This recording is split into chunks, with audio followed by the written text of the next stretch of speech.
தேய்பிறை அஷ்டமி ஒரு நாளிலும் ரோகிணி நட்சத்திரம் மறுநாளும் வருவதால் ஆகஸ்ட் 16, ஆகஸ்ட் 17 ஆகிய 2 நாட்களில் எந்த நாளை கிருஷ்ண ஜெயந்தியாக எடுத்துக்கொண்டு வழிபட வேண்டும், எந்த நாளில் கிருஷ்ண ஜெயந்தி வழிபாடுகளை செய்ய வேண்டும் என்ற குழப்பம் மக்களிடம் ஏற்பட்டுள்ளது.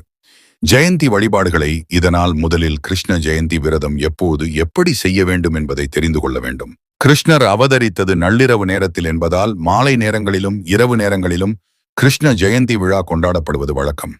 அது மட்டுமல்ல, சாதாரணமாகவே கிருஷ்ணர் சிறையில் அவதரித்த நாளை கிருஷ்ண ஜெயந்தி என்று சில பகுதியினரும், மறுநாள் கோகுலத்திற்கு வந்த நாளை கோகுலாஷ்டமியாக சில பகுதியை சேர்ந்தவர்களும் கொண்டாடுவது உண்டு. அந்த வகையில் பார்த்தால் ஆகஸ்ட் 16ஆம் தேதி கிருஷ்ண ஜெயந்தியாகவும் ஆகஸ்ட் 17ஆம் தேதி கோகுலத்திற்கு வந்த கோகுலாஷ்டமியாகவும் கொண்டாடலாம். பொதுவாக அஷ்டமி திதியை மையமாக வைத்துதான் கிருஷ்ண ஜெயந்தியை பெரும்பாலானவர்கள் கொண்டாடுவது உண்டு. அதனால்தான் அஷ்டமி திதியை குறிப்பிட்டு கிருஷ்ண ஜென்மாஷ்டமி என்றும் கோகுலாஷ்டமி என்றும் குறிப்பிடுகிறோம்.